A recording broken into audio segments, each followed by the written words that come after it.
What's up, guys? We got the first question right over here. What's up? My name is Josh Martinez of Z100 on iHeartRadio. Immediately noticed your tights were a little different than normal.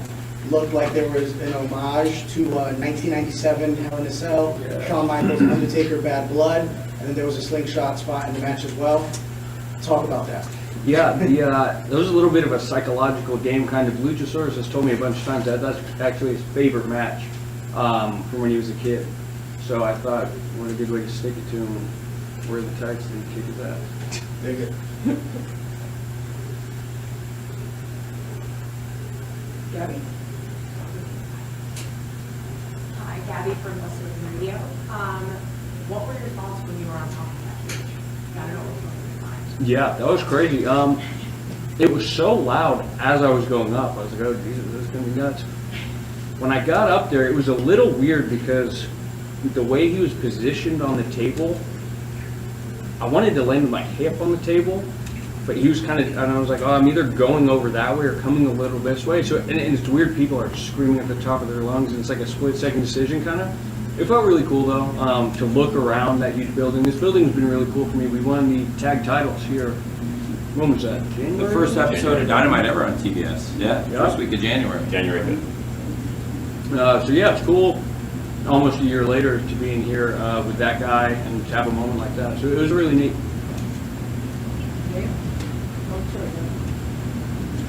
Hey Jack, can you just tell us a little bit about like how early, whether it's in the week or the day of, you find out that you're opening the pay-per-view, and how much does that kind of go into the calculation of, you know, just what you guys have prepared versus going late in the show? Can you just tell us a little bit about when that decision is made that you're opening? I kind of started hearing that yesterday, and then today it was confirmed. The only thing that really changed for me was I went to bed a little earlier. I kind of try and do the same thing no matter where I am in the card, unless just kind of go balls to the wall and try and steal the show. But it was nice, it was fun. The crowd's typically hottest right at the beginning, so that was cool.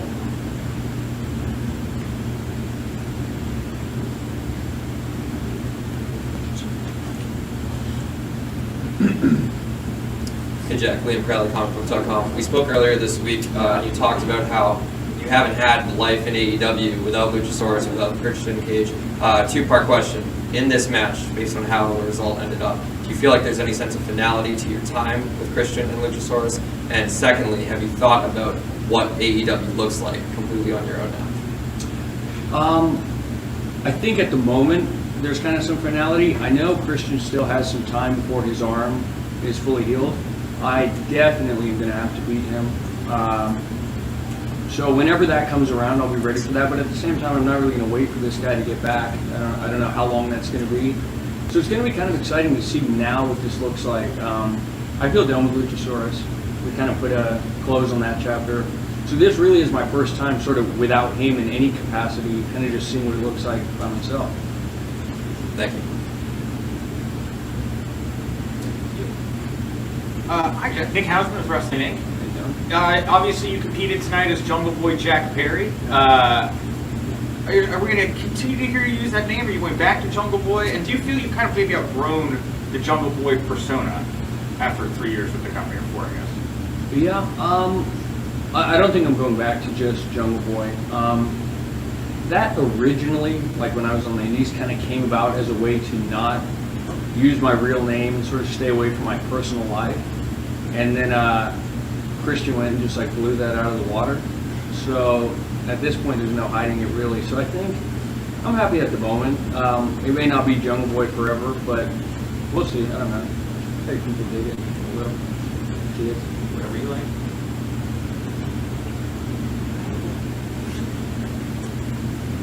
Corey Lee, Wrestling Observer. Question about your history with Luchasaurus, training and things like that. For you guys to actually be in a major match on pay-per-view like this, especially Steel Cage, how did that really make you feel in the sense of where you come from, obviously, to where it ended up? Yeah. I mean, it's kind of bizarre. I was 10 years old, and my parents found a place for me to go train to be a wrestler, because up to that point, I just practiced all my wrestling with my sister. And they said, we'll support you if you want to do this, but you have to do it with other people who also want to do it.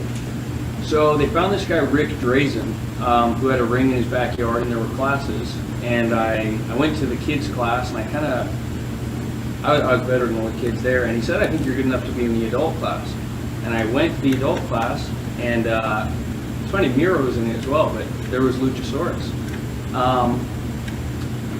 I was better than him when I was 10, but it's kind of cool. I don't know. The world is so small, kind of in that way, and we kind of separated and reunited on the independents, and then kind of got here like sort of at the same time, and then got put together. And it's just, I don't know, for this to happen, like so many kind of random events needed to happen, and they all did. And this happened. This was one of my favorite matches that I've ever had. So it's just really cool kind of to look back on that now and see how it all kind of took place. 2 more questions?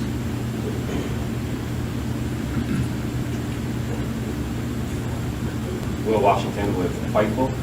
So one of the loudest reactions we heard tonight happened right about the time you were about an inch away from being at the top of the cage, and then the place just exploded. Can you talk about that feeling? We've had multiple guys have moments at the top of the cage in AEW's history with, I think, the 5 cage matches that have taken place.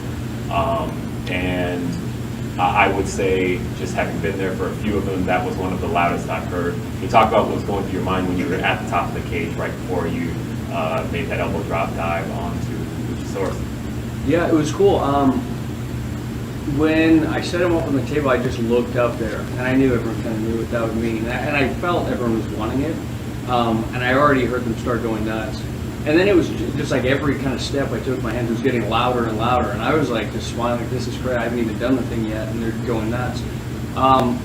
Then I get up there, and it's tall, and there's not really anything to stand on, so it's a little like, oh shit, but I'm trying to also take in the moment, kind of, and then I got to look at him, I go, dang, I actually have to jump on this guy now, like it's kind of done already. It was really cool. It was just cool to be able to stand up there and look around and just like feel that energy.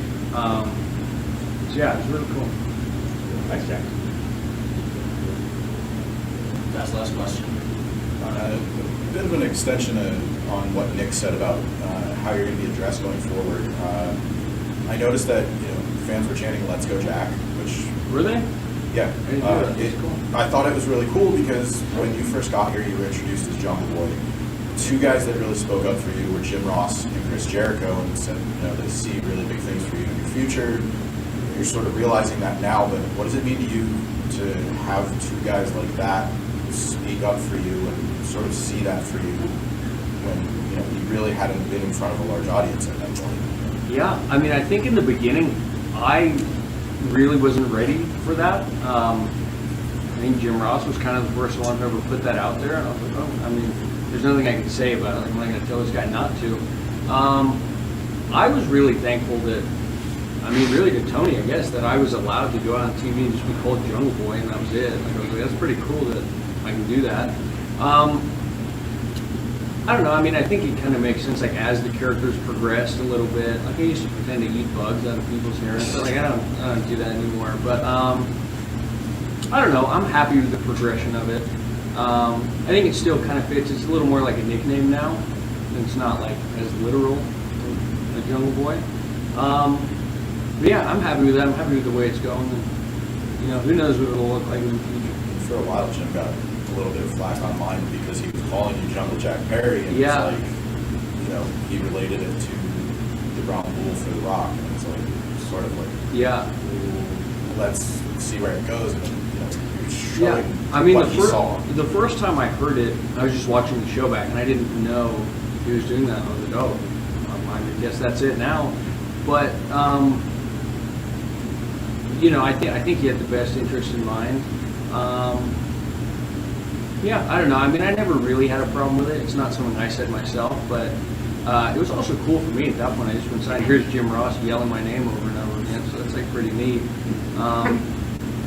But yeah, now looking back at it, hats off to him. Thank you very much. Thank you guys. Thanks. Thank you.